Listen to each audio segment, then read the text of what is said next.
جادو میں بھی کلمات ہوتے ہیں اور اس کے مقابلے میں علاج میں بھی قرآن کے جو کلمات ہوتے ہیں وہ انسان کو فائدہ دیتے ہیں. بہرحال میں تھوڑا سا مختصراً جادو کی حقیقت پر بھی بات کروں گی. جادو ایک نفسیاتی اثر ہوتا ہے. انسان کے جسم پر انسان کی سوچ بہت اثر انداز ہوتی ہے. اگر آپ ہر وقت کوئی منفی بات سوچتے رہیں، پریشانی کی بات سوچتے رہیں، تو آپ کے چہرے پر پریشانی کے اثرات نظر آنے لگتے ہیں. اگر آپ دل سے خوش ہوں تو آپ کے چہرے پر ایک خوشی نظر آنے لگتی ہے. اگر آپ کو کوئی غم لاحق ہے تو وہ بھی آپ پر نظر آتا ہے. آپ اللہ تعالیٰ پر ایمان رکھتے ہیں، یقین رکھتے ہیں، تو آپ کی آنکھوں میں اور طرح کا کانفیڈنس اور چمک ہوتی ہے، ایک اور طرح کی روشنی ہوتی ہے. اور اگر آپ اللہ تعالیٰ کی رحمت سے مایوس ہیں یا اللہ پر ایمان نہیں رکھتے تو آپ کی آنکھیں خالی خالی ہوں گی، اور طرح کے اثر ہوگا اس میں. یعنی صرف مختلف لوگوں کی شکل دیکھ کر آپ پہچان سکتے ہیں کون خوش ہے، کون رنجیدہ ہے، کون کیسا ہے. کیوں؟ اس لیے کہ وہ ان کے خیالات کا عکس ہوتا ہے. یعنی ہمارا چہرہ جو ہوتا ہے وہ ہمارے خیالات کا آئینہ ہوتا ہے. جو ہمارے دل پر گزر رہی ہوتی ہے وہ ہمارے چہرے پر بھی آ رہا ہوتا ہے. تو جادو میں بھی ایسی ہی چیزوں سے مدد لی جاتی ہے کہ جو انسان کے نفس سے گزر کر اس کے جسم کو متاثر کر دیتی ہیں. یعنی نفس تو متاثر ہوتا ہی ہے لیکن جسم پر بھی اس کا اثر پڑتا ہے. بعض اوقات رونگٹے کھڑے ہو جاتے ہیں، بعض اوقات جسم میں کپ کپی طاری ہو جاتی ہے، بعض اوقات کوئی بخار کی کیفیت ہو جاتی ہے، بعض اوقات انسان کے جسم میں درد شروع ہو جاتی ہے. یعنی مختلف لوگوں پر اس کا مختلف طرح سے اثر ہوتا ہے. جیسے آپ دیکھیں یہ کووڈ ہی ہے. کیا کووڈ جن جن لوگوں کو وہ سب کے سمٹمز ایک جیسے تھے؟ نہیں، ہر ایک کی ایک الگ کہانی ہے. کیوں؟ اس لیے کہ کسی کا جسم کا کوئی حصہ کمزور ہے، کسی کا کوئی. تو عموماً یہ ہوتا ہے کہ جب ہمارے جسم کا کوئی حصہ متاثر ہوتا ہے، ویک ہونے لگتا ہے ایکسرسائز نہ ہونے کی وجہ سے یا کسی بھی، تو بعضوں کا جو وائرس ہوتا ہے یا کوئی بیکٹیریا ہوتا ہے یا ٹاکسن جو ہوتے ہیں یا ایسے کلام جو ہوتے ہیں وہ اس خاص حصے کو جا کے اٹیک کر دیتے ہیں، کیونکہ وہ حصہ قبول کر رہا ہوتا ہے بیماری کو اور باقی ریپیل کر رہے ہوتے ہیں، فائٹ کر رہے ہوتے ہیں. امیونٹی لو ہوتی ہے تو پھر کیا ہوتا ہے؟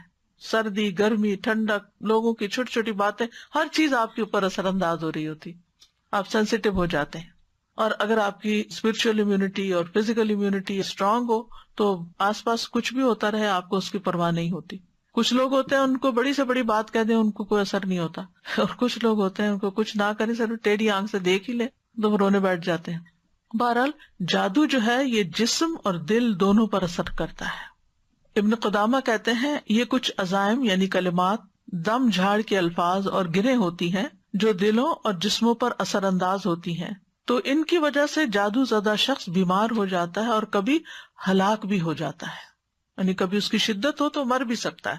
اس کی وجہ سے مرد اور اس کی بیوی کے درمیان جدائی بھی ڈال دی جاتی ہے اور شوہر اور بیوی میں سے کسی ایک کو فریق ثانی سے جنسی تعلق سے بھی کاٹ دیتا ہے. یعنی کئی طرح کے اثرات ہوتے ہیں لوگوں پر.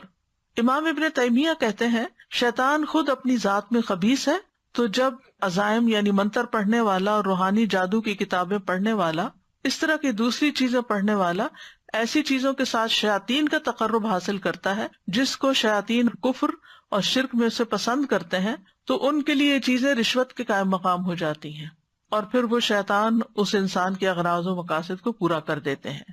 جیسے انسان کسی کو مال دیتا ہے تاکہ وہ اس کی خاطر کسی کو قتل کر دے، جیسے کئی لوگ کرائے کے قاتل ہوتے ہیں نا، یا یہ کہ کسی کو پیسے دیتا ہے کہ کسی لڑکے یا لڑکی کو اغوا کرنا ہے غلط کاموں میں. تو اسی طرح لوگ جنات کو بھی کوئی ایسے گناہ کر کے خوش کرتے ہیں کہ جس کی وجہ سے وہ انسان کی مدد کرتے ہیں اس غلط کام میں، جادو وغیرہ کرنے میں.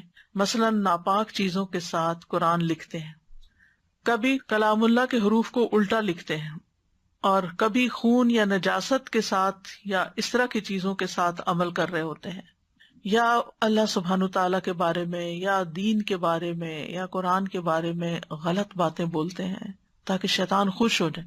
اصل مقصد کیا ہوتا ہے کہ شیطان کو خوش کرنا، اور جب شیطان خوش ہو جائے تو پھر وہ اس شخص کے جو کلمات ہوتے ہیں یا جادو ہوتا ہے وہ کرنے کے لیے اس کے مددگار بن جاتے ہیں. وہ اس انسان کے جسم کے اندر گھس کر اس کو نقصان دیتے ہیں، کیونکہ یہ تو ہمیں حدیث سے پتہ چلتا ہے نا، شیطان انسان کے جسم میں خون کی طرح دوڑتا ہے.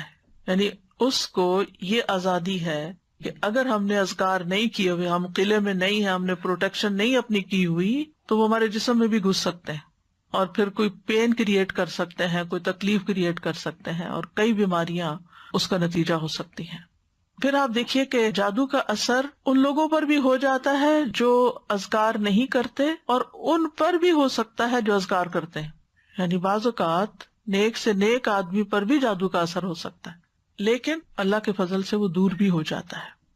نبی صلی اللہ علیہ وسلم پر جادو کا اثر ہو گیا تھا، صحیح بخاری کی روایت ہے، حضرت عائشہ کہتی ہیں کہ رسول اللہ صلی اللہ علیہ وسلم پر جادو کر دیا گیا تھا، اس کا آپ پر یہ اثر ہوا تھا کہ آپ کو خیال ہوتا کہ آپ اپنی بیویوں کے پاس گئے ہیں، حالانکہ آپ نہیں گئے ہوتے تھے۔ سفیان ثوری کہتے ہیں جب اس کا یہ اثر ہوا تو یہ جادو کی سب سے سخت قسم ہے، یعنی اس کے بھی لیولز ہیں، کوئی معمولی درجے کا جادو ہوتا ہے اور کوئی بہت شدید جادو ہوتا ہے، تو جو نبی صلی اللہ علیہ وسلم پر کیا گیا تو وہ بہت شدید قسم کا تھا۔ اس کے توڑ کے لیے آپ نے کیا کیا تھا؟ اللہ سے مدد مانگی تھی، اللہ کی طرف رجوع کیا تھا، اللہ سے دعائیں کی تھی۔ بعض روایت میں آتا 3 مہینے یا بعد میں 6، یعنی کہ کچھ عرصہ تک آپ اس کے اثر میں رہے تھے، اور اس دوران پھر آپ اللہ سے پوچھتے رہے کہ مجھے کیا ہوا ہے، میری مدد کیجیے۔ ہمیں اگر کوئی پتا چلے کہ ہمیں کوئی ایسی تکلیف ہے کہ جو نہ کسی ٹیسٹ میں پتا چل رہی ہے، نہ کچھ کوئی ایسی انہونی بیماری ہے کہ جس کی کوئی سمجھ نہیں آ رہی، ہم کیا کرتے ہیں؟ پھر اس کے بعد جادوگروں کے پیچھے چل پڑتے ہیں، کاہنوں کے پیچھے چل پڑتے ہیں، ہم دعا نہیں کرتے، ہم اللہ سے مدد نہیں مانگتے۔ اسی لیے میں نے یہاں پاز کیا کہ یہ بات ہم اپنے اندر راسخ کر لیں کہ جب کوئی مصیبت آتی ہے تو سب سے پہلا کرنے کا کام یہ ہے کہ انسان اللہ کی طرف رغبت کرے۔ پیغمبر سارے یہی کرتے تھے، نبی صلی اللہ علیہ وسلم کے بارے میں بھی آتا ہے کہ جب ان کو کوئی مشکل آتی تھی تو وہ نماز کی طرف دوڑتے تھے۔ تو اس لیے بہت ضروری ہے کہ ہم خوب اللہ سے دعائیں کریں اور پوچھیں کہ یا رب تو مجھ پہ واضح کر دے مجھ میں ہوا کیا ہے۔ حدیث کے الفاظ سنیے، پھر آپ نے فرمایا اے عائشہ تمہیں معلوم ہے اللہ سے جو بات میں نے پوچھی تھی کہ مجھے کیا ہے، اللہ نے اس کا جواب دے دیا ہے۔ ان پر تو وہی آتی تھی، ہمیں کوئی خواب آ سکتا ہے، ہمیں کوئی قرآن کی کسی آیت سے جواب مل سکتا ہے، ہمیں کسی انسان کی کسی بات سے جواب مل سکتا ہے۔ فرمایا میرے پاس 2 آدمی آئے، ایک میرے سر کے پاس بیٹھ گیا اور دوسرا میرے پاؤں کے پاس۔ فرشتے ہوں گے۔ میرے سر کے پاس بیٹھنے والے نے دوسرے سے کہا ان صاحب کا کیا حال ہے؟ دوسرے نے جواب دیا ان پہ جادو کر دیا گیا ہے۔ اس نے پوچھا کہ کس نے ان پہ جادو کیا ہے؟ جواب دیا لبید بن عاصم نے، جو یہودیوں کے حلیف بنی زریق میں سے ایک منافق شخص ہے۔ اس نے پوچھا ان پر کس چیز میں جادو کیا گیا ہے؟ جواب دیا کہ کنگھی اور اس سے جھڑنے والے بالوں میں۔ اس نے پھر پوچھا جادو کہاں ہے؟ اس نے جواب دیا نر کھجور کے خوشے میں جو زربان کے کنویں کے اندر رکھے ہوئے پتھر کے نیچے دفن ہے۔ اب وہاں کوئی انسان تو لے کے نہیں پہنچا ہوگا، جنات کے ذریعے رکھوایا گیا ہوگا۔ پھر نبی صلی اللہ علیہ وسلم اس کنویں پر تشریف لے گئے اور جادو اندر سے نکالا۔ پھر آپ نے فرمایا یہی وہ کنواں ہے جو مجھے خواب میں دکھایا گیا تھا، اور اس کا پانی مہندی کے نچوڑ جیسا سرخ تھا، یعنی زنگالا تھا نا، زنگ لگ چکا تھا، پرانا کنواں تھا، کوئی ادھر جاتا ہی نہیں تھا، تو انہوں نے ایسی جگہ ڈھونڈی کہ کسی کو خیال بھی نہ آئے۔ اور اس کے کھجور کے درخت شیطانوں کے سروں جیسے تھے، یعنی جو اس کے آس پاس اگے ہوئے تھے۔ پھر وہ جادو کنویں میں سے نکالا گیا۔ حضرت عائشہ کہتی ہیں میں نے کہا آپ نے اس جادو کا توڑ کیوں نہیں کرایا؟ آپ نے فرمایا اللہ نے مجھے شفا دی، اب میں لوگوں میں سے کسی پر شر کو نہیں پھیلانا چاہتا، اور شفا پھر معوذتین کے ذریعے آپ کو نصیب ہوئی۔ تو آپ دیکھیے کہ اللہ کے رسول صلی اللہ علیہ وسلم پر ایک تکلیف آئی عملی طور پر، کیونکہ اس معاملے میں 2 ایکسٹریمز ہیں جادو کے ماننے نہ ماننے کے معاملے میں۔ کچھ لوگ ہر چھوٹی بڑی چیز کو جادو قرار دیتے ہیں، اور کچھ لوگ سرے سے نہیں مانتے۔ میں جانتی ہوں کچھ ایسے لوگوں کو، وہ کہتے ہیں ہم جادو پہ بلیو نہیں کرتے، جادو کوئی چیز نہیں ہے، اور اگر کوئی جادو کی وجہ سے کسی تکلیف میں مبتلا ہے تو کہتے ہیں یہ ایسے ہی بہانے کرتے ہیں کہ ان کو یہ تکلیف ہے وہ تکلیف، کچھ نہیں ہے ان کو، یہ نہیں ہو سکتا۔ نہیں، پاسبلٹی ہے تو علاج کرانے میں کوئی حرج نہیں، اور اللہ کے کلام سے اگر آپ علاج کراتے ہیں تو اللہ کا کلام ہے، آپ کو کیا نقصان دیتا ہے؟ اگر فائدہ نہ بھی ہوا اول تو ہوگا، اور وہ جتنا آپ کو یقین ہے نا اس کے مطابق ہی فائدہ ہوگا، کیونکہ یہ بھی ایک نفسیاتی اثر ہوتا ہے، یہ ایک نفسیاتی علاج ہوتا ہے۔ اسی طرح حضرت عائشہ رضی اللہ تعالیٰ عنہا بیمار ہو گئی، اور ان کی بیماری کا دورانیہ بہت لمبا ہو گیا، یعنی بیماری ختم ہی نہیں ہو رہی تھی۔ اسی دوران مدینہ میں ایک طبیب آیا، حضرت عائشہ کے بھتیجے اس کے پاس گئے اور اس سے حضرت عائشہ کی بیماری کے متعلق پوچھا کہ یہ سمٹمز ہیں، انہیں کیا ہے؟ اس نے کہا تم جس عورت کی یہ کیفیت بتا رہے ہو اس پر تو جادو کیا گیا ہے، اس پر اس کی باندھی نے جادو کرایا۔ اب آپ سوچ رہے ہوں گے کہ اس کو غیب کا علم کیسے ہو گیا؟ غیب کا علم نہیں ہوتا، وہ سمٹمز ہوتی ہیں ان سے چیز پتہ چلتی ہے۔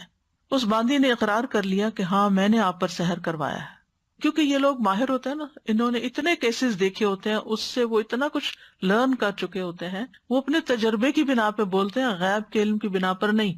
کیونکہ بعض لوگ قرآن سے بھی علاج کرتے ہیں تو وہ تھوڑا سا آپ کو اشارہ دے دیتے ہیں کہ یہ نظر لگ رہی ہے، یہ جادو کی قسم ہے، یا وٹ ایور جو بھی ان کا تجربہ ہوتا ہے. تو آپ کہتے ہیں ان کو کیسے پتہ چل گیا کہ یہ کوئی غیب کا علم رکھتے ہیں؟ بالکل نہیں غیب کا علم رکھتے، لیکن بعض اوقات تجربے سے یہ باتیں پتہ چلتی. جیسے عام حکیم بھی ہوتے ہیں، پہلے زمانے میں لیبارٹریز کہاں ہوتی تھی؟ کوئی بلڈ ٹیسٹ ہوتے تھے لوگوں کے؟ کچھ بھی نہیں. وہ کہاں سے پتا چلتا تھا؟ وہ کہتے تھے اس میں خون کی کمی ہے، ریڈ سیلز کم ہے، اس کو صفرا ہے، اس کو فلاں ہے، اس کو فلاں ہے، اس کو اعصابی کمزوری ہے. وہ آنکھوں کا رنگ دیکھ کر، چہرے کی حالت دیکھ کر، نبض دیکھ کر، سمٹمز پوچھ کر. ہومیوپیتھک میں تو آپ دیکھیں سارا علاج ہی اونلی سمٹمز بیسڈ ہے، کہ آپ کو کیا اچھا لگتا ہے، کیا اچھا نہیں لگتا، بھوک لگتی ہے کہ نہیں لگتی، پیاس لگتی ہے یا نہیں لگتی. وہ تو اتنی چھوٹی باتیں پوچھتے ہیں، تو اس کی بنا پر پھر وہ دوائی سجیسٹ کر دیتے ہیں. تو وہ دوا جو ہوتی ہے وہ ٹیسٹڈ ہوتی ہے. جیسے کسی کو کھلائے گی تو اس کے اندر کیا چیزیں پیدا ہوئی، تو پھر وہ اسی سے اس کا توڑ بھی کرتے ہیں. تو بہرحال اس باندی نے اقرار کر لیا اور کہا میں نے آپ پہ سحر کیا، میں چاہتی تھی کہ آپ فوت ہو جائیں تو میں آزاد ہو جاؤں، کیونکہ حضرت عائشہ نے اس سے کہہ رکھا تھا کہ میرے مرنے کے بعد تم آزاد ہو جاؤ گی. ان قریب کے کسی شخص نے کیا، جو عرب خدمت میں ہے. یعنی جادو کی یہ قسم کوئی دور والا آ کے نہیں کر سکتا. انہوں نے پوچھا ہوگا کون رہتا ہے ساتھ، نبی صلی اللہ علیہ وسلم تو فوت ہو چکے، ان کے ساتھ کون رہتا ہے، ان کے گھر میں کون رہتا ہے. تو یعنی کہ وہ جادو کی جو سمٹم، جو بیماری کی سمٹمز ہوتی ہیں نا، اس سے وہ اندازہ لگا لیتے ہیں کہ کس درجے کا جادو ہے، سخت ہے یا ہلکا ہے، یا کوئی قریب والا کر سکتا ہے یا دور والا کر سکتا ہے. تو وہ بتایا گیا ہوگا کہ گھر میں فلاں ہے، تو کہا کہ اسی کا کام ہے، اور پھر اس سے پوچھا گیا تو بات بھی سچ نکلی. حضرت عائشہ نے حقیقت سامنے جب آئی تو فرمایا اس باندی کو عرب میں سب سے طاقتور لوگوں کے ہاتھ بیچ دو اور اس کی قیمت اس جیسی ایک باندی پر خرچ کر دو، یعنی کسی کو دے دو.